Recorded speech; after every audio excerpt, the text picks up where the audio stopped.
ne pas consommer d'alcool, comme à Lyon, vous l'avez dit dans le reportage, effectivement. Donc voilà, c'est surtout 6 personnes, tout le monde chez soi. Un groupe d'un peu plus de 6 personnes, mettons 8 amis qui sont réunis. Qu'est-ce que vous faites? Ils doivent bien se passer, hein. Les gens doivent obtempérer au contrôle d'identité, et puis quand on est poli, effectivement, ça se passe bien. L'amende encourue est de 135 €. Après, ça dépend effectivement de la situation, et puis les policiers sont libres de verbaliser ou pas lorsqu'ils constatent l'infraction. Alors c'est vrai qu'aujourd'hui, la tendance c'est plutôt à verbaliser, parce que comme vous l'avez dit, ce qui joue actuellement est primordial.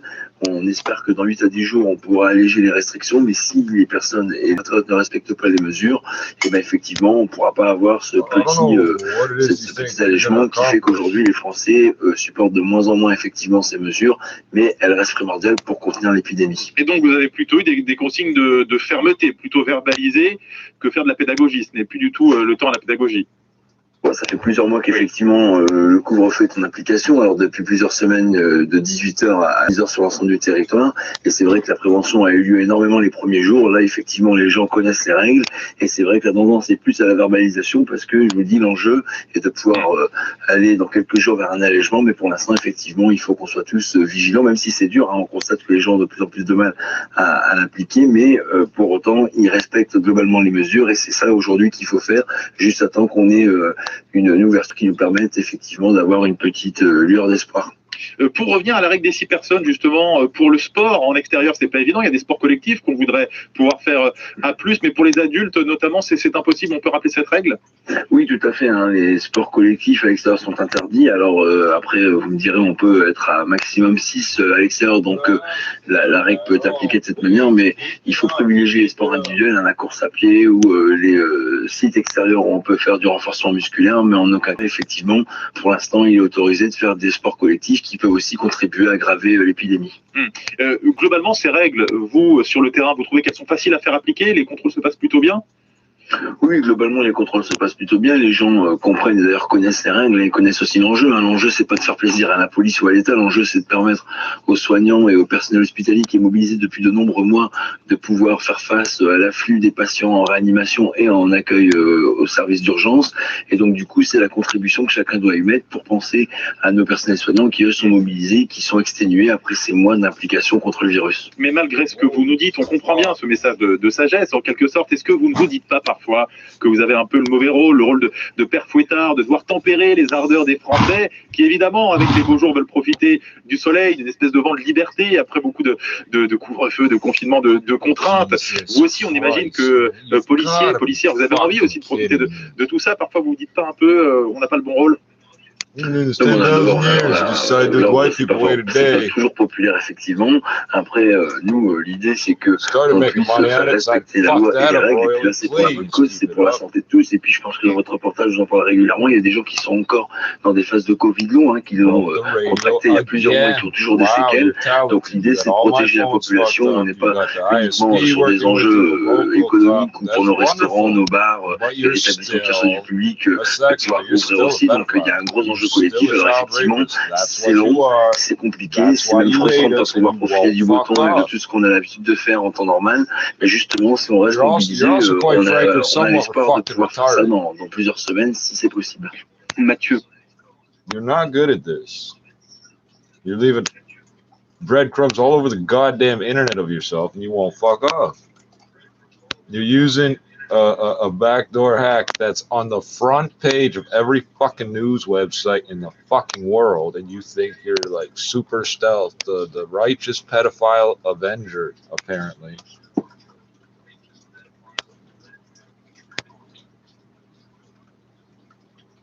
Du Grand Chelem. On n'en est pas encore là, mais c'est quand même très bien parti pour Naomi Osaka, l'actuelle numéro 3 mondiale face à Jennifer Brady, l'américaine 24e joueuse mondiale. Elle a remporté le premier set 6 jeux à 4 dans la deuxième manche, 4 jeux à 0 en faveur de la japonaise, née d'une mère japonaise et d'un père haïtien. C'est une métisse. Naomi Osaka qui est actuellement servie pour confirmer le break, pour mener 5 jeux à 0. Mais à l'instant même, Elle vient de débraquer Jennifer Brady. Elle vient de mettre fin à l'hémorragie parce que le match était très équilibré dans le premier set jusqu'à 4 jeux partout avant que Naomi Osaka n'accélère et n'aligne 6 jeux d'affilée donc pour remporter au passage le premier set divisé sur le score de 6 jeux à 4 et pour mener 4-0 dans la deuxième manche. Mais je vous le disais à l'instant même, Jennifer Brady vient de... Those guys really move, So don't we've now they? been at this about an hour. We've got about 4 minutes of video. Nice tomatoes, Joe. That Hollenbeck job last night. Vicious punks. Yeah, there's no reason to work the old man over the way they did. What'd the doctor say? Oh, he's going to get over it all right, but they kicked out all of his front teeth. Good. 50 years old. Same MO, every job.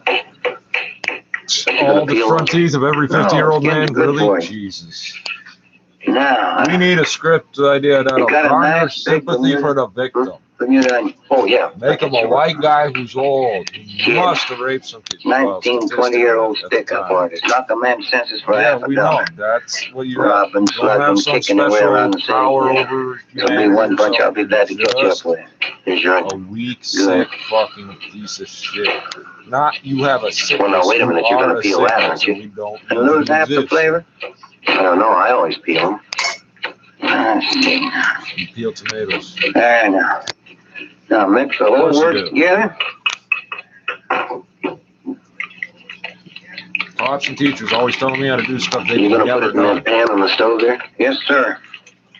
Looks pretty I'm hot, going doesn't it? wrong, so Smoky. they know. Joe, They that's the know, way they you know cook about a Spanish omelet. Hot, fire, and fast. And that's it. That's one of them. Into the pan. The whole trick in making a good Spanish omelet is you got to work fast. A Spanish omelet. What are all those little brown flakes on the top there? Oh, the onion skins. No, I don't know. That doesn't look right to me. Wait till you taste it. I got it.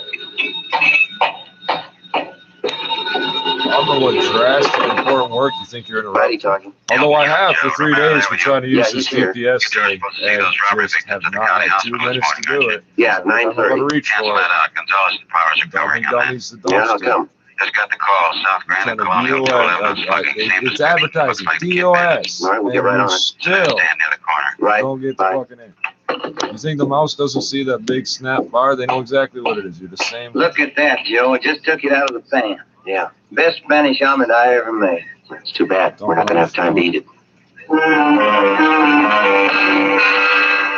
8:55 a.m. We left the house and drove to the scene of the holdup, one door from the corner of South Grand and Colonial Avenue. The victims were Mr. and Mrs. John Wilden, proprietors of a small newspaper and soft drink stand just off the intersection. You think you're the first Mrs. one to Wilden get was this being carried to a waiting ambulance when we got there. She was unconscious. From her forehead to her chin, her face was a swollen mass of welts. Her nose had been broken and she had fractures of the jaw and cheekbone. Her husband, John Wilden, age 56, had a single bruise on his forehead over his left eye. We questioned him after the ambulance attendants gave him first aid. The description of the holdup men tallied almost perfectly. One was a redhead, another one had dark hair. Both about the same height. I'd say they're as tall as you are, officer. That's just Joe. Kid Bennett. Yeah. Had you ever seen either one of these men before, Mr. Wilden, or around the neighborhood, maybe? No, I never did. I don't know why they picked on Madeline and me for a holdup. We've never been robbed before. That's why, dumbass. Just got this little hole in the wall here. Don't see how it could You're look bad worthwhile to at any crook. You usually Exactly. open That's up why this nobody's early paying on attention. Sunday What morning. happened? Oh, yeah, Sunday's one of our big days, you see. Oh, We handle all the Sunday papers. trust me, I Get know our it big was trays for the people going to $6,000. church up the street there, St. Joseph's. Yes, I see. After the church lets out, most of the people head down this way, pick up the Sunday papers. We sell about 15, 20 papers after every Mass. It's a nice little business, you know. We close up after 12:15. Well, when did the holdup take place? Can you remember that, sir? Well, I'd say 8:30, a few minutes after. I went down to the Athens Cafe down the street there. I wanted to get some change. I left Madeline here to handle the counter. Madeline, that's my wife. Yes, sir. And when I got back, she wasn't behind the counter. Woman in your life. I took a look behind here and saw our cash box laying on the cement there. The Empty. cement. I didn't know what to think. What'd you do then? Well, I pushed through this door here. It's a little dinky storeroom just back of the counter. It's where we keep our supplies, candy and soda water. You mind if we take a look, sir? Brand new program. It's called Family Man. It's completely free, offers professional advice and guidance to help those dads who need just Don't teach your kids un passeport fight vaccinal, hockey. mais que tout le monde Teach them ait to la fight carte de fighting, vaccination. dumbass. Voilà, c'était la bonne suggestion du jour, signée Jean-Paul Hamon. Je vous remercie. Je rappelle que vous êtes médecin généraliste à Clamart en région parisienne et président d'honneur de la Fédération des médecins de France. Et merci à vous, Anne-Laure Dagnier. C'est ma santé, c'est à réécouter et à lire sur franceinfo.fr. Yeah, how does Africa fleeing genocide get Cinéma Week-end, on attend toujours évidemment la réouverture des salles, mais chaque samedi, Thierry Furine nous permet de rencontrer une personnalité du monde du cinéma et aujourd'hui vous êtes avec la scénariste Maud Ameline. La disparition récente de Jean-Claude Carrière nous a rappelé la place essentielle du scénario dans l'élaboration d'un film, mais le métier de scénariste est sous-estimé en France. Maud Ameline, qui a écrit pour Camille Redouble de Noémie Lovski, Amanda de Michael Herz et récemment pour Garçon chiffon de Nicolas Maury, évoque sa profession et bien sûr l'impact de la crise sanitaire. Mon quotidien n'a pas tellement changé parce qu'en fait, quand on est scénariste, on travaille beaucoup chez soi. On est déjà confiné, si j'ose dire. Par exemple, je viens de rencontrer une comédienne connue, je ne vais pas dire son nom parce que voilà, je pense qu'elle aimerait être discrète, qui a envie de faire son film. Et ça m'a touchée, en fait, j'ai l'impression qu'après avoir été au service des réalisateurs, elle a envie de dire quelque chose qui vient d'elle. Donc ça, c'est un projet là tout neuf qui commence. Quel est l'impact de la crise sur les scénaristes? Alors, je crois que ça a un impact sur les scénaristes jeunes parce qu'en fait, comme ils ne sont pas encore identifiés vraiment et que, évidemment, toute la profession est à l'arrêt et aussi angoissée de l'avenir, ces jeunes scénaristes-là, ils vont avoir plus de mal à maintenant entrer dans le métier. Moi, c'est ce que j'entends, en tout cas, au sein de mon association de scénaristes qui s'appelle le SCA. C'est les jeunes qui souffrent beaucoup, je trouve. C'est vrai qu'en ce moment, avec Parole de scénariste, on entend beaucoup de plaintes et de difficultés qui sont des difficultés réelles. Il y a une précarisation du métier depuis quelques années. C'est un métier qui manque de connaissances. En fait, le scénariste, c'est le premier qui va croire et croire avec le cinéaste au film. Et ensuite va venir le producteur. Un film aujourd'hui se finance sur son scénario. Paradoxalement, la place du scénariste, elle n'est pas aussi valorisée qu'on valorise le scénario. On ne connaît pas les noms des scénaristes. Il n'y a pas de scénaristes dans les jurys des grands festivals. Il n'y a pas assez de scénaristes même au CNC, le Centre national du cinéma, dans les commissions. On préfère mettre comme président des écrivains, des éditeurs. Récemment, d'abord un bel article de Jean-François Boutors, La culture, un essentiel démocratique, où il rappelle que ça n'est pas un hasard si la tragédie et la démocratie sont nées au même moment à Athènes, puisque c'est vraiment la tragédie qui nous permet de nous représenter et donc aussi de devenir des acteurs politiques. Et on s'aperçoit aujourd'hui, je trouve, qu'on manque terriblement de représentation de l'épidémie et de ce qu'elle nous fait. Mais on a pu publier sur des films d'épidémie au cinéma, notamment Contagion de Soderbergh.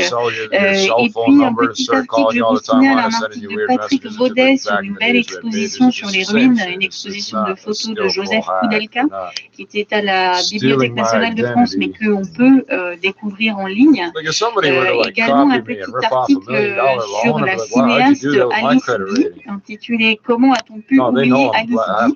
Alors moi, j'ignorais même qu'Alice Guy ait existé, mais figurez-vous que c'est une des pionnières du cinéma qui a travaillé en même temps que Louis Lumière, donc ça se découvre sur notre site, voilà, ainsi qu'un entretien vidéo avec Dominique de Fonréau, qui est conservatrice au Louvre, et qui évoque l'expérience muséale, quel avenir pour l'expérience muséale, donc ça nous donne grande envie de retourner au musée. Yes. Yes. And how do you take care of your mom? I make sure no boys come in their house. I have to stay single for the rest of my life. He repels all the men. He's like my repellent. Very protective. Well, it must be because you love your mom a lot, right? Well, it's not odd, but it's not that odd. Well, thank you for talking to me, Quaden, and thank you for talking to me, Erica. I really appreciate you taking all the time. No problem. Thank you, Saskia. No problem. Don't copy me. Thank you, Quaden. Copycat actor and fashionista Quaden Bale. I almost cut it off at the right moment. Yeah, I'm supposed to care. I'm supposed to care what people I don't care about. I'm over here fucking with TF traveling from Florida. So they're going to keep I guess, quote unquote, bothering me. Hey, look, hey, my arm hurts. How you doing? All right. Half these videos start and end with fuck off. Some get deleted, some get the audio stripped out of them. So I don't care. It's a wrap. If you're doing live stream in real time, you don't have the time to go back and check them all. I don't even reset thoughts to sit and stare at hours of fucking still screen with no fucking sound. I've watched this thing end stream itself. Now this tough guy just never act right. So I've seen it, but I haven't watched it. Let these blood brothers get baptized. Blacklisted, I'm a bad guy. Plus I'm dark skinned, so I'm the black guy. Never see me like black ice. And we still pack cannons at shack size. Niggas swear that I'm mad. Know the lights can't brother like, really what you talking about? Niggas say you in the can. Try to kill him on the chat, let the people still chop him up. I ain't trust anybody that'll walk around. Popcorn, only reason that they popping out. Niggas skins on my shoes like crocodiles. They know they fucking with me like a crocodile. Gang, gang, gang. Yelling that shit that you never been a part of. I know niggas I got waiting for the startup. D-Rose and ain't even for the startup. Not one person goes out for the city on a mainstream level. Talk about the top of Seth's product. Show me if they ever seen a bite that it's out of. Not me out and mad that I got it. TCP real at a nigga just a product. Think you styling on you cause you seen him in his product.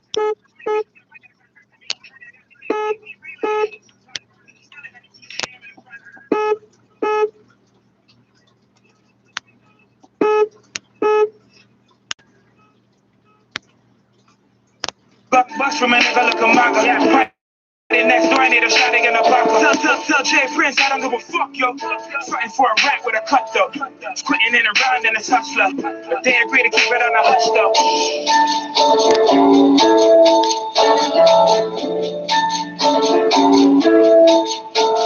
I'm blued up, I'm crewed up. For the F43G, I'm shoot up. Any nigga that really want it, I'ma find it. 32 shots, and skeletons out the closet. You don't wanna be back down with your belly up. 4 double law niggas hopping on the heavy truck. We give bullets, but niggas don't give any bucks. Mac ain't auto, but I'll show you how to semi-buck. Type of strap, you may need to get rid of me. Really take headshots, so who's guillotine? You ain't all really banging these streets. Got heat from the west, but I'm banging the east. Nigga, crip, crip, crip, crip. I rep a gang that you never been a part of. I put that on my mother, then I put that on my daughter. If you just one of my brothers, then your blacks could have shot up. I'm like Welvin, yelling up God, so you ain't gotta ask Biggie Smalls who shot him. I got a Biggie pump that'll work when I pop up. Had to move work in the slums just to guap up. Now I hit the club, tell the bartender top up. This locks well, so for lock, you'll get shot up. Now I hit the club, tell the bartender top up. This locks well, so for lock, you'll get shot up. I might die for this shit, nigga. All them homicides was on.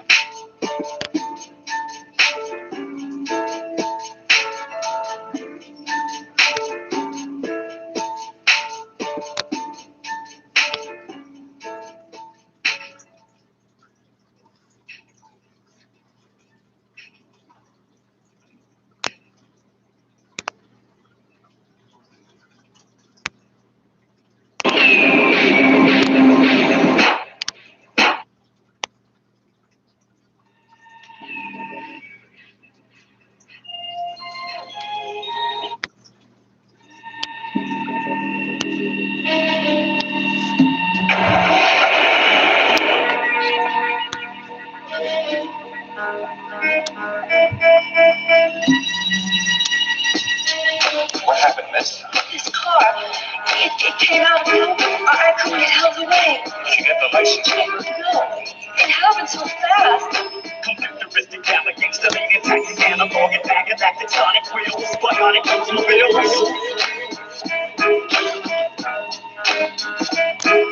Computeristic gangster, lady, tactic, analog, and bag of tectonic wheels, bionic automobiles. Transmitted, admitted, you couldn't didn't get it till I split it in two and wasn't with it till it attacked you. Infatuation, verbalization, spit at you. Duck the oral boomerangs back to smack you. Raw with disinfectiousness. Hydraulics got spring like mattresses. In fact, this is bionic Oldsmobile. The sonic wheels like Panasonic. We play this on Alpine units involved with critical napalm fluid. Platinum wrap, plutonium liquid. See how the flow leak out the tap like water. Mega verbal slaughter. Still sip, cheap, sick and short in the sea. You touch me, you catch a charge from the energy. I'm blessed with tremendously hot spit. Straight out the cockpit, distracted clock tick, then fly. The vocab is mad, but take a listen. The way we split the alphabet to tab, ridiculous, ain't the life. Ripio's match the hindsight, the high view, the grinds right. Computeristic, gangster, lean, tactic, analog, and galactic sonic wheels, bionic Oldsmobiles. Computeristic, gangster, lean, tactic, analog, and galactic sonic wheels, bionic Oldsmobiles. Protocol, the master mechanic raps and twist me. It's the isolated like an enemy. One more prophecy of your mainframe, better yet brain drain. Please not attempt to refrain or restrain your catalog of rhymes, cause I was definitely dog mine. Fucking all my hoes from behind. Look at that ass, smack that ass. Hot enough skeet, wipe off your mother's sheet. Believe me, I've achieved the epitome of the automotive industry. Oldsmobile, those that feel they can drive better than me, great. Take the motherfucking wheel and navigate. CHP obstacle courses and impossible forces and transfer to you by me. By simple exchange of the Oldsmobile key. Drop the money in with no time I dig and search perfect. You just jerk me off, bitch. Look at me, I'm rich. Look at my old man, grown cell phone. Why the fuck go home? Just kick back, punch it, just and drink the nothing. Shut the fuck up. Computeristic, gangster, lean, tactic, analog, and galactic sonic wheels. Why not?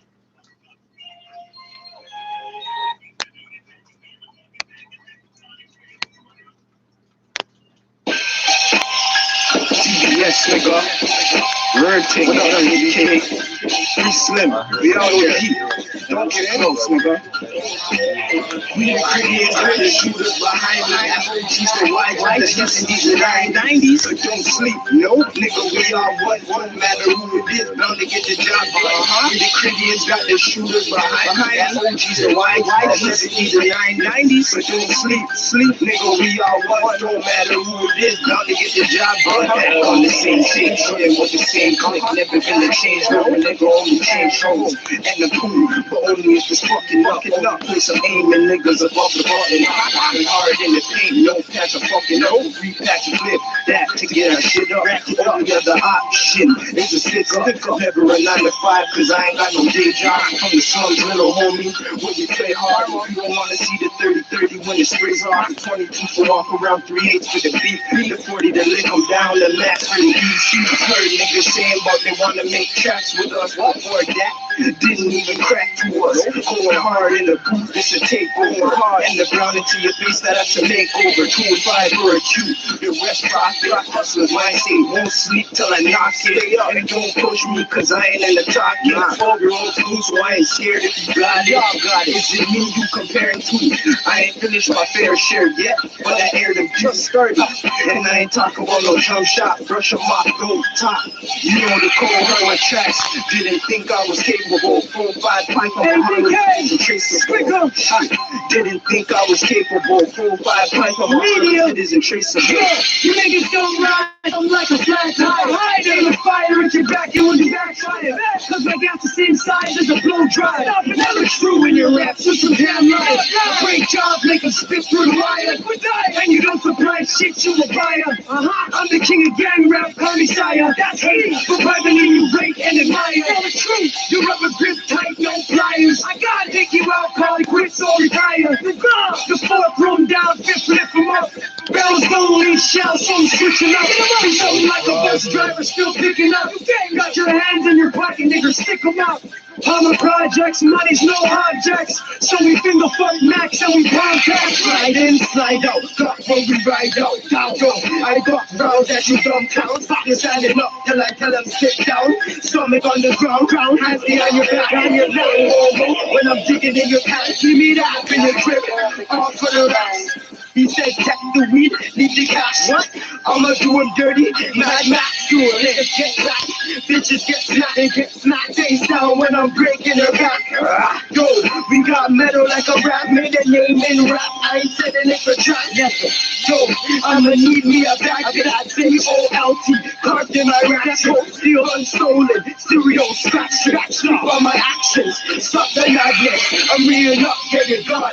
Mad shit, they can't go sleep like I don't got a night joke. Center in class, didn't see wrong. Now run up on them close. I ain't doing wrong, but I'm clear blood strong till it drops on my car. Till it's highly dangerous and no to me arms are dangerous. Sicker than sharks, I ain't famous, but I'm a hot star. Off snap, crack, pop like camera. Off snap, run, duck, just hide when I let her. Run, man in the mask. Man in the act, man with the strap to your man's vision black with the strong dog and hot snap. OG's for YG, scroll clap, we clap. Do you come and try me? 70s and 90s, been moving grimy. Blood rush till it hooked up to the ivy. 4 or 5 will stretch you, anything is drunk. Until they end up on the stretcher, better get a coffin. Yo, Critians, so we ain't in a no long talking. Money overflow, back on my bullshit. These punks that I grew with, acting like they're true. Sick too, no cash making me ever switch sides or babble to the jakes, almost get my guns fried, huh? My mind's fried, see I don't give a fuck, stank it with a YG, guarantee we hit them up. Take a nigga slut, man you know me, never look back since my first pack in 03 pack.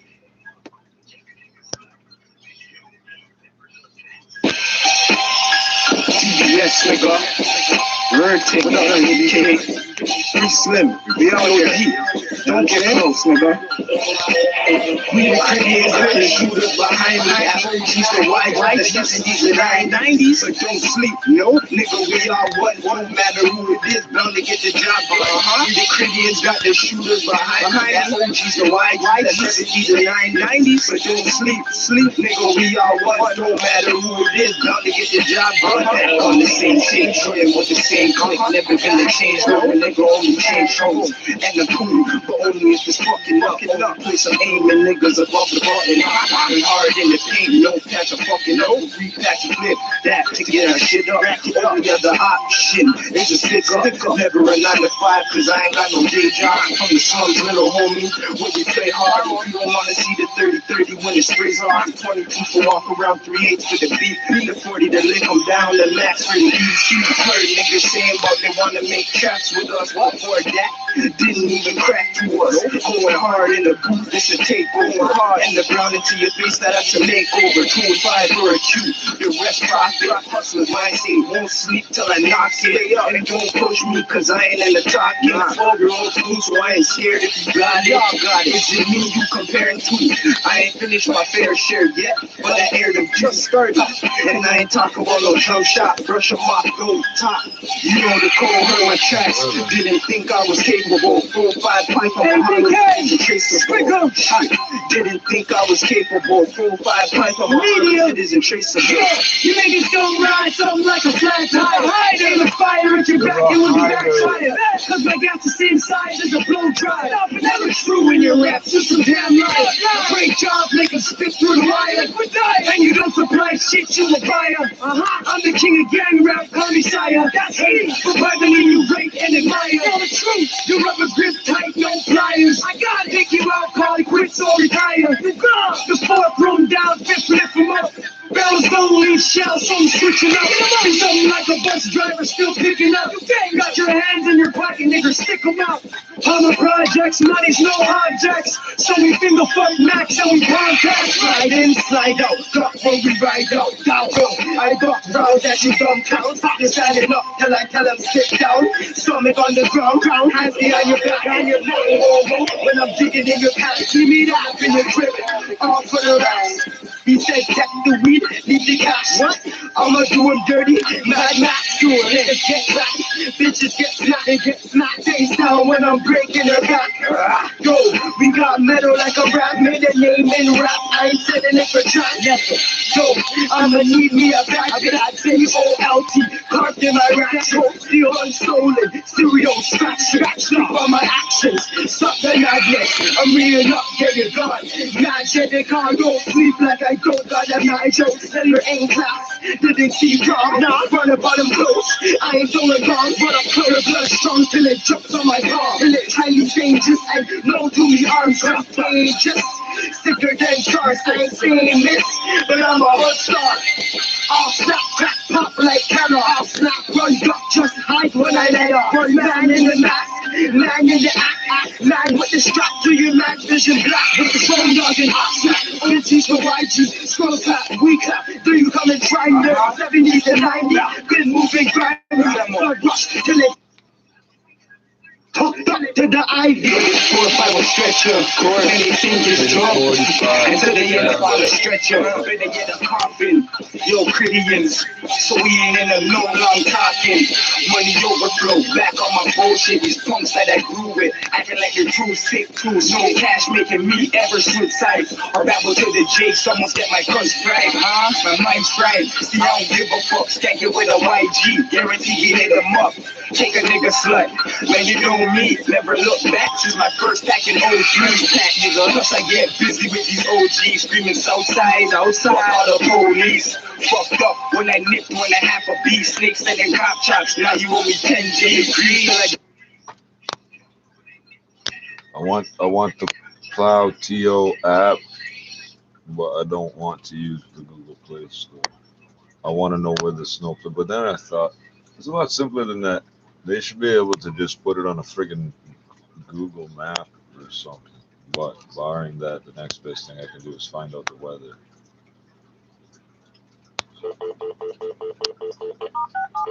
They might have just posted this morning. Oh, it's... Welcome. You're already not going to cooperate. For the city of Toronto, for the forecast for the next 7 days, press 1. For the weather conditions at 5 a.m. Toronto, Pearson International Airport, light snow, temperature -6, relative humidity 88%, wind west 13 kilometers per hour, wind chill -11, barometric pressure 102.1 kilopascals and rising. Toronto, downtown, temperature -5, relative humidity 79%, barometric pressure 102.1 kilopascals and falling.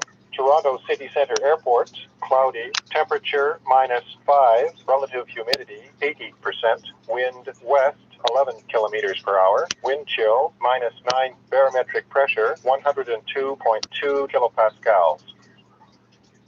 For the forecast for the next 7 days.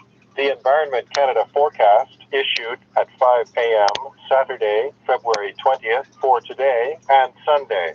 City of Toronto, for today, a mix of sun and cloud, 70% chance of flurries this morning, then 30% chance of flurries late this morning and early this afternoon. That's 100. Wind becoming northwest, 20 kilometers per hour, gusting to 40 early this afternoon. High -1, UV index 3 or moderate. Wind chill -13 this morning and -6 this afternoon. For tonight, partly cloudy. Wind up to 15 kilometers per hour. Low -9, wind chill -6 this evening and -12 overnight. For Sunday, clearing. Wind becoming south 20 kilometers per hour in the afternoon. High 0, UV index 3 or moderate. Wind chill -12 in the morning and -7 in the afternoon. Extended forecast, Sunday night, periods of snow. Low minus. I need the regular temperature. I need to know when this. I need to know approximate. So the salt will work down to -10. They'll use salt water and beet juice and all sorts of crazy shit. But if the drains are clear, that water will drain out and be gone. If not, since the ice is on the bottom and the warmer water is less dense, it floats up. It'll never thaw out. It'll never thaw out until the temperature goes above a certain point.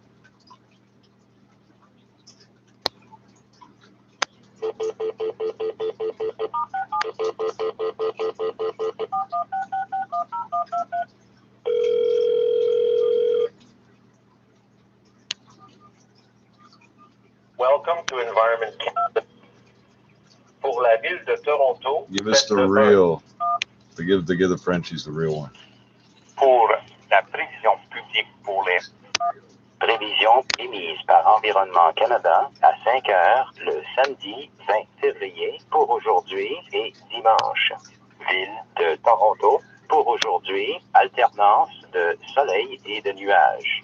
70% de probabilité d'averse de neige ce matin, puis 30% de probabilité d'averse de neige tard ce matin et tôt cet après-midi. Vent devenant du nord-ouest à 20 km/h avec rafale à 40 tôt cet après-midi. Maximum -1, l'indice ultraviolet de 3 ou modéré. Refroidissement éolien -13 ce matin et -6 cet après-midi. Pour ce soir et cette nuit, partiellement nuageux. Vent jusqu'à 15 km/h. Minimum -9, refroidissement éolien -6 ce soir et -12 au cours de la nuit. Pour dimanche, dégagement. Vent devenant du sud à 20 km/h en après-midi. Maximum 0, l'indice ultraviolet de 3 ou modéré. Refroidissement éolien -12 le matin et Minimum -9. 1 degree more, and it'll all freeze solid no matter how much salt there is. Okay, that's good to know. So anything we can get moving today will be gone by tonight. Where the fuck everything up? And then the next day, they said -1, and then in the French they said 0. Anybody else catch that? Did I hear that wrong? That's what I heard. Oh shit! Saturday talk radio's gonna. Some sort of live action Legend of Zelda adaptation, but it just never came to Nintendo. Just balked at the idea. I think there's just a lot of licensing and stuff that just seemed just very daunting for both to share profits out of. And again, it comes down to the financial and who can make the most money off it, and who who can get stifled for the most money, and it just becomes really ugly. So up to this point, yeah, we still have just that really terrible Super Mario movie, but we do have Detective Pikachu, so there's a win there. Yeah, that's a fair point. Although I would argue that the Pokemon TV show probably came out first, so I don't know if I necessarily constitute that as a full video game, but because Pokemon Stadium and the actual games were out too on Game Boys, yeah, we'll give it a half point. But you brought up Netflix, and I think that's a great point, because maybe the right way to handle video games on film or on screen, pardon me, is to just make them into prolonged TV shows, because the success of The Witcher seems to be working, and most fans who have played the Witcher video games can all pretty much agree. There seems to be a consensus that the show is doing a pretty good job. Yeah, and I think it's also part of the downfall for new viewers to jump into it, because The Witcher as a show is so rich in its history that it's already established by the time that show starts. So you're almost playing catch up for a lot of that series unless you're kind of in the know. And I think that's smart, because it shows a reverence for the source material. It shows that they care about what story that they're going to put on screen, and that they care about Geralt as a character and a video game character that players love. We have this one text message in our inbox from London at 877-399-9898 regarding the conversation of video games turned into movies. What do you guys think about Borderlands and the recent casting of Kevin Hart? That was a question from London. I'll also add in Jack Black was confirmed to be joining that show. So all they need is The Rock, and you've got Jumanji Part 3. Well, and they also, I mean, for me, the piling up of characters I find really interesting. So they also have Jamie Lee Curtis in there. And I mean, I'm a big Halloween fan and everything. I'm just like, yes, throw more genre movies. My trepidation here comes with the fact that Eli Roth is making this one, who can either make this movie really entertaining or like Death Wish was, and it'd just be awful. Right. But we also have to recognize that we have the Academy of. I've got the lights. I've got white LEDs. And there were a number of news organisations or freelance journalists, especially that I've worked with in Europe, where they have either a significant presence on the likes of Facebook or only presence on Facebook because there may be some issues in certain countries where news media is suppressed or heavily dominated by government intervention. And Jeff Jarvis, what do you make of the fact that Google has chosen to do business with the Australian media giants? Does that just mean that news is less important for them?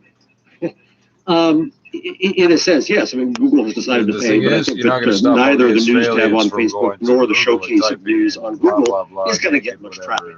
They're doing this as a lobbying payout to try to get the publishers to just lay off with the politicians. And what we're seeing happen is that this law in Australia is perhaps spreading. Canada has looked at it jealously. The EU is looking at it as well. And it's a small, insignificant part of both Google's and Facebook's businesses, and what they really want is to get this pest gone. Danielle, these deals will only cover News Showcase, not Google News. What's the difference between the two? So News Showcase, actually, I'll actually give credit to Jeff that he said it well, that it's a siphoned off product like Google likes to do. They have these millions of products where they have their terms and conditions set forth over the content that they distribute. So they collect and they scrape everybody's content, create a product, shove it there, make a bunch of money off of the ads that they run against it, and collect consumers' data. And then they use it and they generate in their machines all of the data that they get off of our content without paying us. In Google News, they don't pay us. In Google Showcase, they will. It's something they created so that they could pay us like they knew that they were eventually going to have to, but it would be on their terms and conditions. Consumers are going to be harmed in the future if we don't have quality journalism. And if Google and Facebook continue to push garbage, misinformation, and everything that they do out into the web, or if they alternatively hide the government information like China and don't actually show you in the threat to make more money off of you. So, you know, I do think consumers are going to be harmed. Long-term quality journalism will be harmed. We already see that with the proliferation of, you know, misinformation on the web. My understanding of this is that consumers can read a headline, or if they're caught by that, they can click through to the original article, in which case a payment is made to the person who wrote it. So I wish it was that way. Originally was Larry Page back when Google started said our goal is to get the user to where he wants to be. The majority of views on Google do not result in a click. And the reason why is because Google wants you to stay inside their walls and engage. So they have featured snippets that answers your questions. You have a million ads. And by the time you get to your information, it gives you a featured snippet and says everything you want to get. So there's actually fewer and fewer click-throughs. So this traffic notion that we get so much money off the traffic is actually just false. And even when we do get traffic, they also own the advertising ecosystem. See, we wonder why they're doing so well. We wonder why they make so much money. Their advertising ecosystem is dominated on the buy side and sell side, so that we only get about 30 to 50 cents of every advertising dollar when they finally do click through. Jeff, it sounds like the evil internet empire. Well, it sounds like a lobbying pitch from an industry that's threatened and that didn't get its act together over decades to figure out the internet. I'm enraged. So it's their fault? It's the publisher's fault, absolutely. I'm a journalism professor. I've worked my entire life in this field. I've worked with media companies. I have seen how they messed up. Let me be very clear here. I love journalism, but in America, journalism has failed the nation. The election of Donald Trump is evidence of that. Our failure to cover the racism involved in COVID has shown that. The fact that Black Lives Matter stories came up in ways that we didn't cover in media shows that we have failed the nation. We also failed the nation in journalism from a business perspective. What we see here is old companies, legacy companies, that are now primarily controlled by hedge funds in the United States, are trying to act like they're a poorhouse, and all they're trying to do is to find new ways to pay for their own ways, rather than truly innovate in the field. There's a couple this is a pathetic effort to try to make the internet look like a bad guy. And the truth is, in America, trust in news started falling long before the internet in the 70s. Journalism in the U.S. is in a crisis, and the proprietors of journalism in the U.S. still won't admit it. So if what's happening in Australia now spread across the world, you'd be horrified. Absolutely, I'd be horrified, because the internet is what gives us the opportunity to finally break the hegemony of the old institutions. Let me go back to Black Lives Matter. or the hashtag living while black. These were stories that were told that people who were African American in the United States have lived through for generations. But we never saw it in mainstream mass media because mainstream mass media is run by people who look like me, old white men. It's the internet that allowed us to finally hear the voices that were not heard in mainstream mass media. So if you hamper the internet, which is what Rupert Murdoch and his cronies want to do here, if you hamper that competition, then yes, you hamper the ability for these new voices to finally be heard. Well, we're going to pick up this conversation in a few minutes. We do have to take a short break now. A reminder that if you'd like to listen to past editions of this program, such as our discussion last week about the plight of Uyghur people in China, you can do so via our website or your preferred podcast app. Just search for BBC, The Real Story, and subscribe. And even if they're not, it's old-fashioned anyway, so who cares? Distribution of the BBC World Service in the United States is made possible by American Public Media, producer and distributor of award-winning public radio content, APM, American Public Media, with support from Progressive Insurance, offering Snapshot, a device that adjusts insurance rates based on safe driving habits. Now, or at progressive.com or What point are you proving, man? What point are you proving? But as soon as you do that, I just don't touch anything. Okay, so I've now seen 3 shots of me with the floor with my eyes like almost 5. How many times are you gonna do that? That's fucking weirdo shit, bro. Of all the fucking scripts to run, that's gotta be the weirdest one. You're a fucking sociopath. I don't know what it means. People won't tell me what eyes being closed means. What are you going to do? Turn the lights out? I can see in the dark. I see ultraviolet light. Coming up on The Real Story in the next half hour, how did we get to the stage where internet giants co-opted our news feeds for free? We look at the history of news funding and how a centuries-old model began breaking. And in the news landscape of the future, which of the familiar media fixtures will survive? Will there be any place for truly local news when no one pays a reporter to sit through a county court hearing? That's coming up after a summary of the news. What point are you proving? BBC News with Jerry Smith. A court in Russia has upheld a decision to jail the opposition activist Alexei Navalny for just over 2.5 years. Mr. Navalny had appealed against a ruling to convert an earlier suspended sentence against him into actual imprisonment. The judge shortened the sentence by 6 weeks because of time already spent under house arrest. You end up doing 1.5 years anyway. The new head of the World Trade Organization, Ngozi Okonjo-Iweala, has warned of the enormous cost to the global economy if wealthy countries are too slow sharing their vaccine supplies with the rest of the world. He said delays could cost the world economy trillions of dollars. Russia has announced it had registered its 3rd vaccine against the coronavirus and promised to introduce the jab to the Russian population by March. Covivac is said to use a different method of development from Russia's other vaccines using an inactive virus. Hundreds of people in cities across Australia have held rallies against coronavirus vaccines. In Melbourne, some clashed with police who used pepper spray and made several arrests. It's not even the cheapest way. It's not the least expensive Reports way. from Syria say that Russian airstrikes in various locations have killed 21 Islamic State fighters in the past 24 hours. Syrian activists say that Russia carried out at least 130 airstrikes. The head of the United Nations nuclear watchdog, the IAEA, is due to travel to Iran today as efforts continue to persuade the country to resume complying with an international nuclear agreement. Rafael Grossi's visit comes 2 days before a deadline set by Iran for the US to act first by lifting sanctions against it.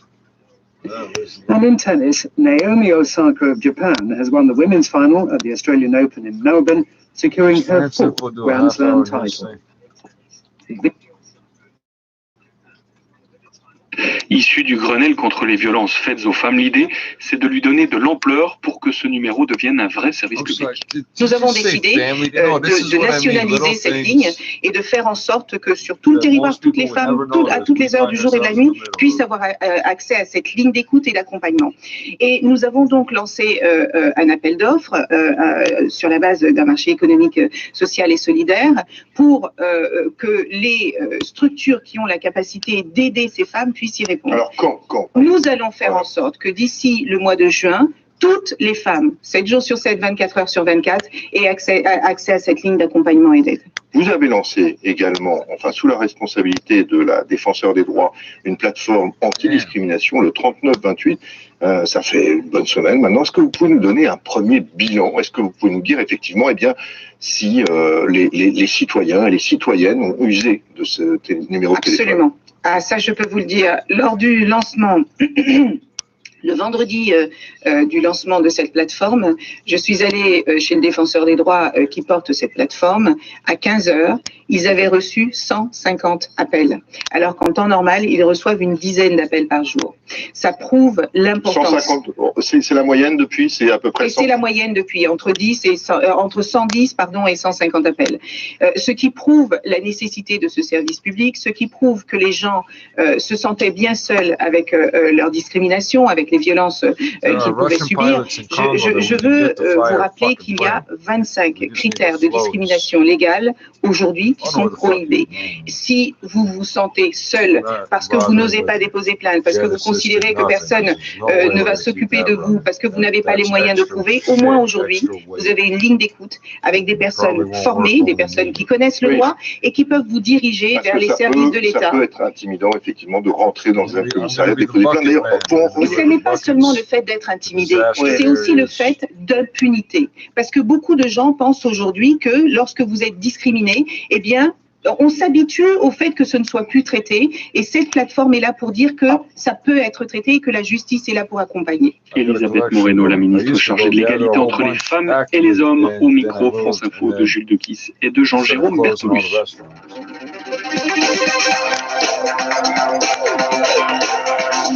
Et voici les sports avec Laetitia Bernard. Bonjour Laetitia. Bonjour. D'abord le tennis avec la victoire de Naomi Osaka à l'Open d'Australie. Mais oui, nous l'avons vécu sur l'antenne de France Info, une victoire très nette en 2-7, victoire de la japonaise donc 6-4, 6-3 face à l'américaine Jennifer Brady qui disputait elle sa toute première finale en Grand Chelem. Fabrice Abgral, c'est avec vous que nous avons suivi cette rencontre sur France Info et clairement la japonaise Naomi Osaka elle confirme son statut de patronne du tennis mondial. Ouais, elle est imbattable, elle est intraitable, Naomi Osaka, imbattable sur le court, intraitable en finale d'un tournoi du Grand Chelem, puisque cette métisse, née il y a 23 ans d'une mère japonaise et d'un père haïtien, n'en a jamais perdu une. 4e finale et 4e titre majeur, le 2e à l'Open d'Australie, où elle s'était déjà imposée en 2019. Naomi Osaka n'aura mis qu'1 heure et 17 minutes pour venir à bout de l'américaine Jennifer Brady, la 24e mondiale qui vous l'a... As well as retransmission consent and must carry laws that we have in the U.S. Unfortunately, the newspapers didn't have such a protection, so that's why we... Saturday, 6:36 in the trying not to be constructive. Because as I said, the nuclear deal is the result of very, very long negotiations. And therefore, the only thing left to do is for all sides to abide by their commitments that are clearly defined in the deal. Then what responses can we expect from the Iranian side? The Iranians will wait.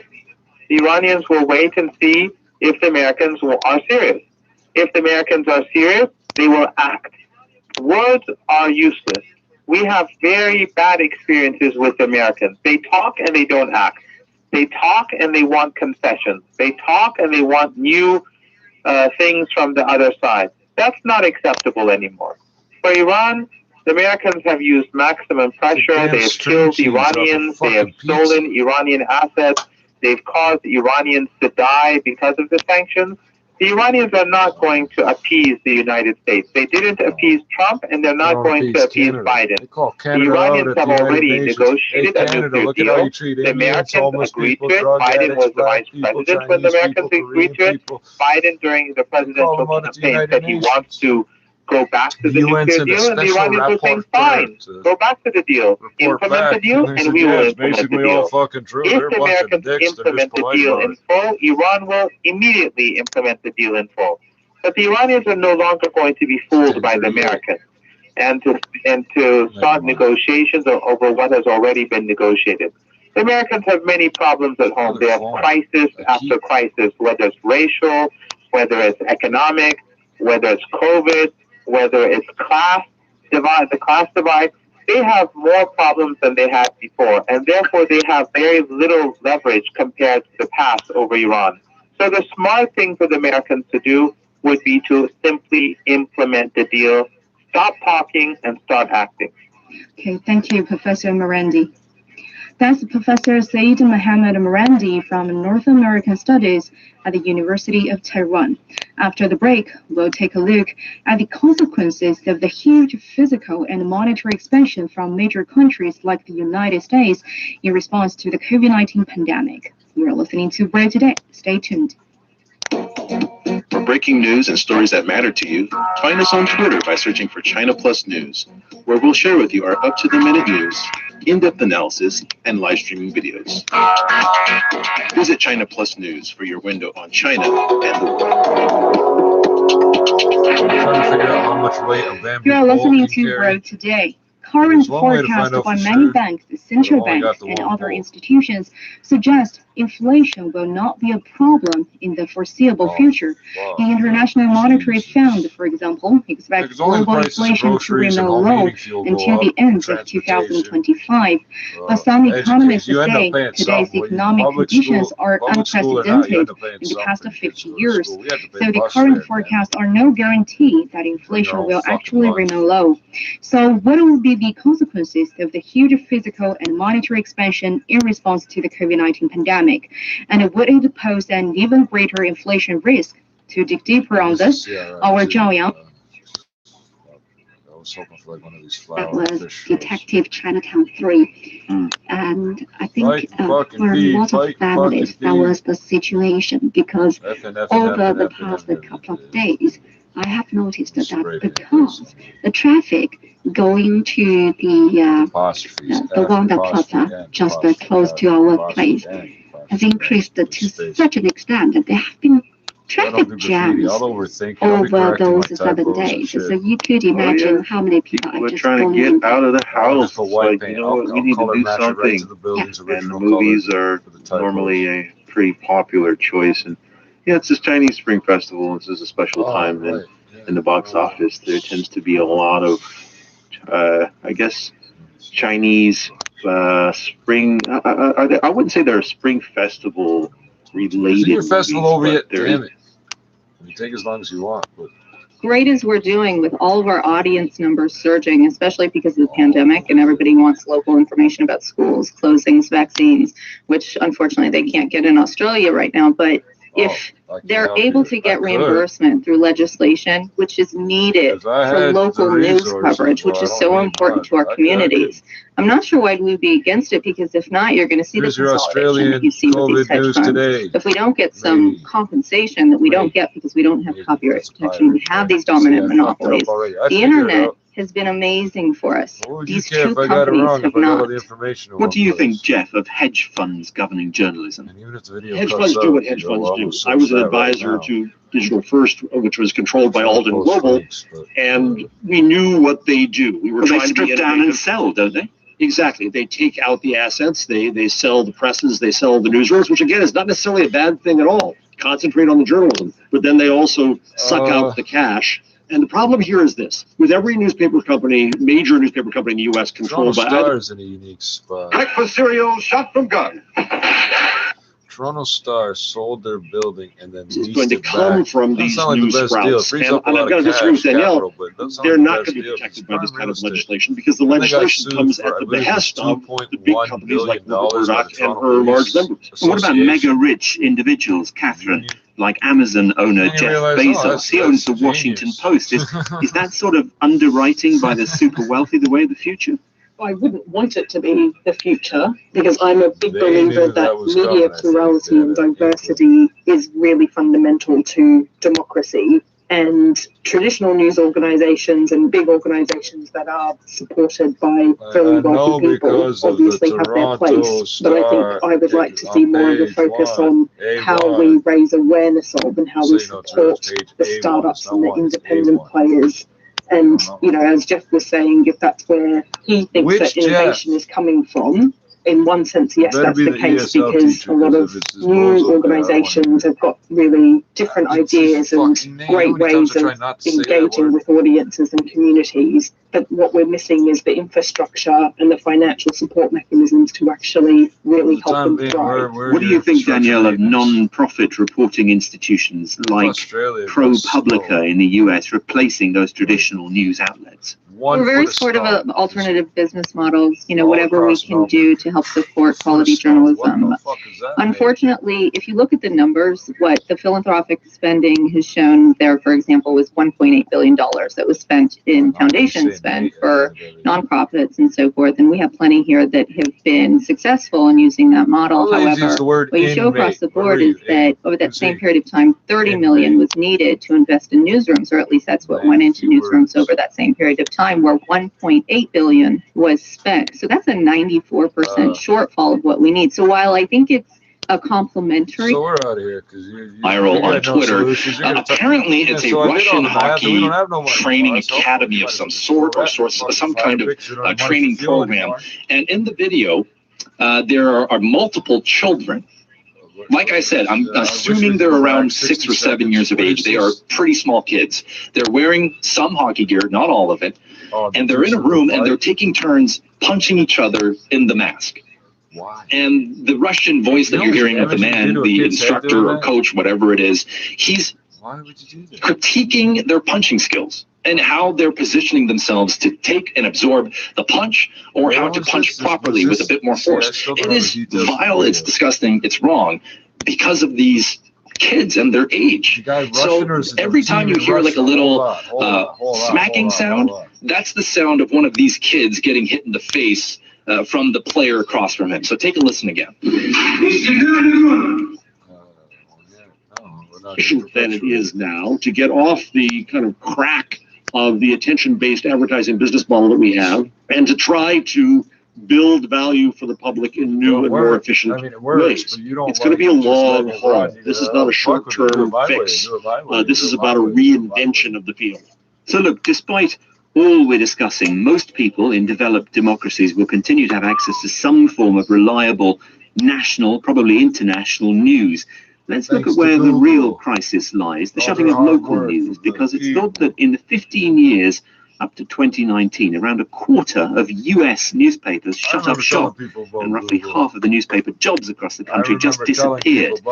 Will some remain? Catherine, what is hyper-local news and what form can it take? So hyperlocal news, I guess it's a term that came about from the US a bit more than 10 years ago, and it was basically at the time related to news and information that was being produced almost by a community within a community. It was a geographical terminology for a very local area that was smaller than, say, a town. But I would say that over the years, some of the thinking about what hyperlocal is has shifted, just in the sense that some news organizations or independent publishers think it actually creates barriers for them because they would want to be seen as something more than just a label. Terminology that's generally used now is a little bit more around independent or community-driven news organizations. Now, you might think that hyper-local news had thrived in the pandemic as people's lives got geographically smaller. Has it? Certainly what we have found in the work that the European Journalism Centre has been doing in the last year or so, all of the news organizations that we've been speaking to have said that the need for information from their communities, and even looking at statistics on their websites and engagement on their Facebook pages or what have you, has significantly increased. And of course, then there is the challenge of these organizations who are already resource strapped. Trying to meet the new demand of information needs of people has been really challenging. Danielle, what happens to fund reporter going to council meetings or to local court hearings? What we've seen in news deserts across our country, because there have been closings of newsrooms, unfortunately, is what you see is a huge void. Nobody's going to go to a city hall hearing and sit through the local councilman talking about the ordinance that's going to impact a neighborhood. Although there's tremendous value in that and a tremendous interest in that at the local level, the community awareness and engagement declines significantly. Corruption is tied to news reporting, news gathering, and the watchdog role that the Fourth Estate plays, and that nobody else is going to come in. The Washington Post and the New York Times is not going to go into a local community and sit in City Hall. It's just not what they do. And what if journalism actually adds to this? What if the person reporting a planning meeting is a freelance journalist paid by a developer? So, while we encourage journalists and reporters and news gathering at the local level, the brand and the credibility of the institutions and the publications that we rely on to give quality reporting something. Citizen journalism, do we want people on the street doing citizen surgery? I mean, that's not something that we want. You have to have qualifications. You have to have an institution that actually supports these news gathering activities. And that's something that has benefited these communities and society as a whole. Jeff, how big a deal is this loss of journalistic skill in local journalism? Well, I think we just heard from Danielle the essence of the problem with American journalism. It's exclusionary. It doesn't want to listen to the voices of the public. It doesn't value that voice. It makes fun of them as if they're citizen surgeons. When in fact, it's the citizens who should be setting the agenda. We don't listen well. We come up with our own narratives. We control what the story is. We want to go out and cover that story and fill in the quotes for what we want to say. The problem is that we haven't learned to listen on the internet. The internet, to this date, is built primarily to speak. And again, I value that speech because we hear Black Lives Matter and we hear Me Too. But the next phase of the internet, I think, has to be built to listen. And I don't have a lot of high hope that journalists in these large institutions are going to be good at that. I started a program in social journalism at our school to teach precisely this. And our students are great at that. And they are reinventing journalism in all kinds of new ways. So I love the newspapers. I worked for them for my entire career. And I don't want to see them go, but by God, I do want to see them change that attitude and wake up and recognize that we're in a different world now. But never mind the journalists, Danielle. What about the news consumers? Are they good at listening to views that they might disagree with?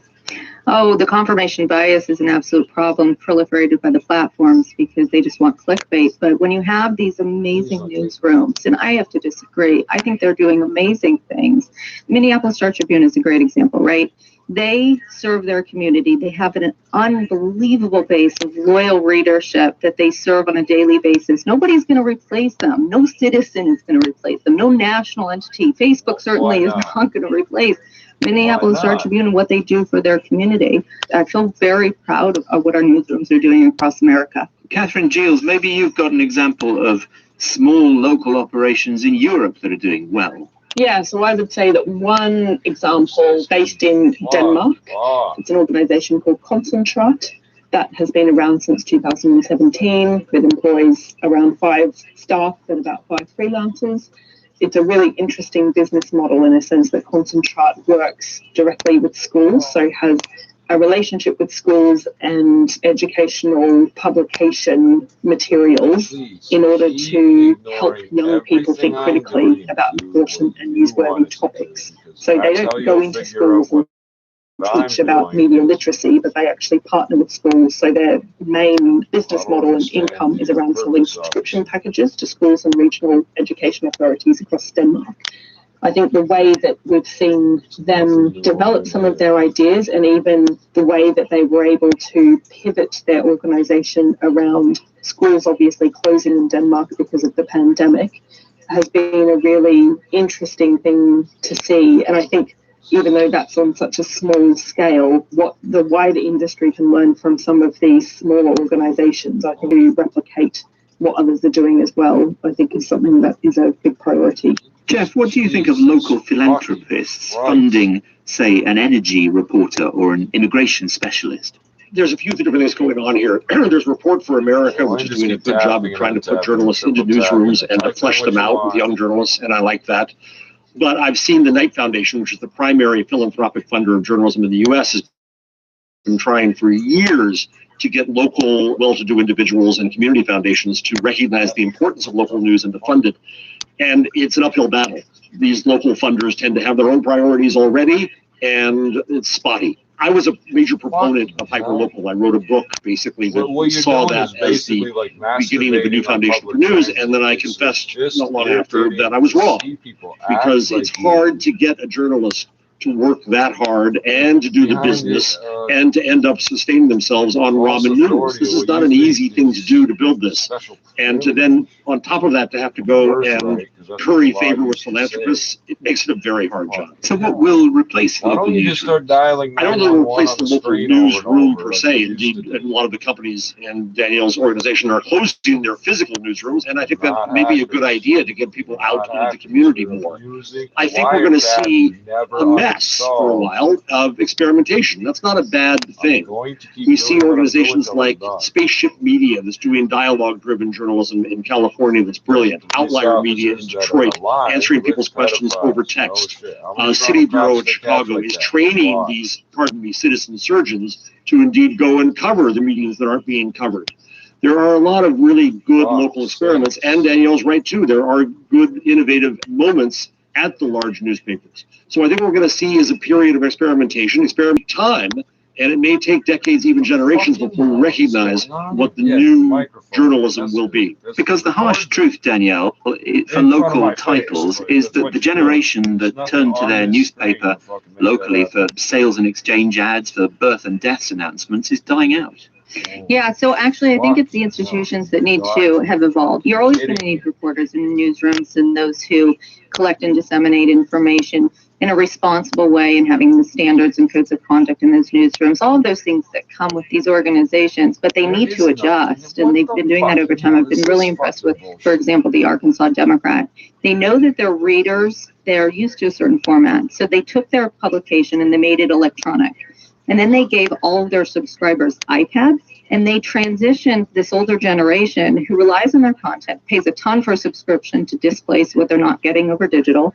The print is still supporting these activities of the newsrooms, but in a different way so that they can evolve with technology and to allow and use this beautiful internet and all these innovative technologies to be able to get this older generation over the hump of what they're used to. Again, I'm just so impressed with them. So here's one easy solution, Jeff. You tax Facebook and Google and apportion some of that money to organizations like the ones that Danielle's just been talking about. Well, that's in essence what Australia has just tried to do. But the question comes, why should the news industry be entitled to that revenue? Perhaps it should go to healthcare. Perhaps it should go to education, which is, I think, the major problem we have in society right now. Perhaps it should go to internet access for people. Who is to say that Rupert Murdoch or the members of a press association are the ones who should be eligible? And then even if you do say that, there's controversy in France right now because there's a fight over who gets what. One of the fascinating things about the regulatory reflex against the platforms is that every major effort to reduce their power has increased it. The right to be forgotten in Europe, Google deciding what to remember. The NetzDG hate speech law in Germany has Facebook deciding what is hate. And now we see Google in a position to decide which news organization should get money in Australia and which not. That's not the aim. It's an unintended consequence. So here's a final question that I'm going to put to you all to try to sum up what we've discussed. Given the speed of change now, what do you think the news media landscape will look like in 10 years' time in the developed democracies that we've been talking about? Well, that's a tough one. I think given the way that things have gone over the last sort of 5 or 10 years, I would suggest that news organizations, regardless of size and how long they've been around for, will definitely be shifting further and further away from solely relying on advertising as an income model and understanding that their audience isn't just an audience that receives information, that it's a two-way relationship and that they need to do better or do more at really understanding the information needs of the communities that they serve in order to serve them better, in order to become more resilient and sustainable on the back of that. Danielle Coffey, will the media landscape of 2031 be totally unrecognizable? Yes, it will. Thank God, because just like I started this conversation with, we're starting to actually be compensated for our valuable content. So while our newsrooms have taken the leap and they've gone into digital. They're being innovative with podcasts, iPads, newsletters, and what have you. You see, not just what they've learned from the big guys, such as the New York Times, which has done a great job of transitioning to digital and recapturing their audience and the relationship with the reader, despite the intermediaries.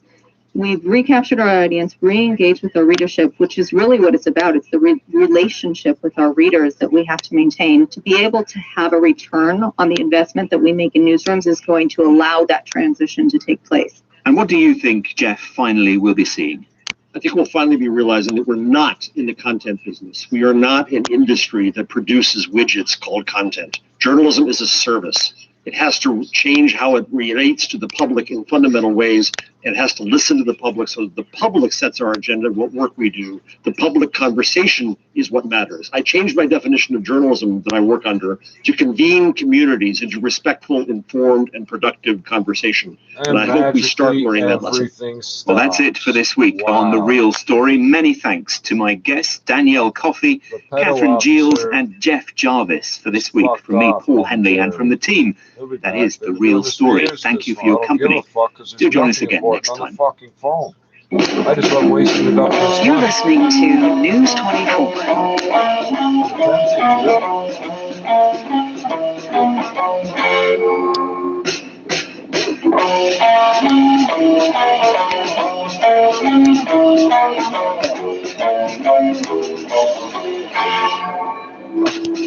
Buying a new or newer car? Then consider donating your old one to KCRW. You'll be supporting a unique public radio station and getting a nice tax write-off to boot. For details, visit kcrw.com/cars. All the money you made this year.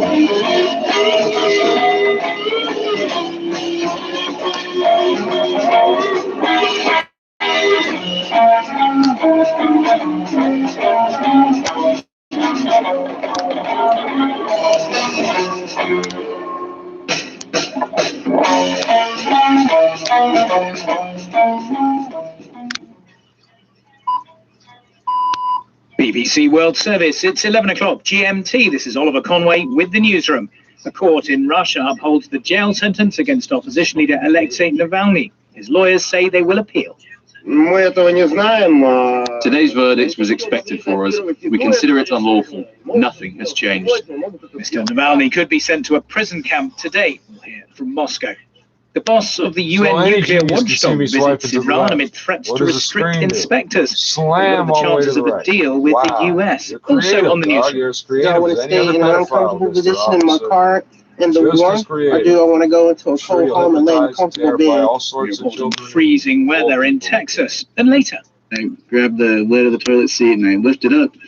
And right there, right at the level of the toilet seat, like maybe an inch or two below, is a gigantic bear face looking right back up at me. Bitten while visiting an outside loo in Alaska. First, our top stories. That was a woman, really. BBC News. Hello, this is Jerry Smith. A court 2.5 years in a prison camp.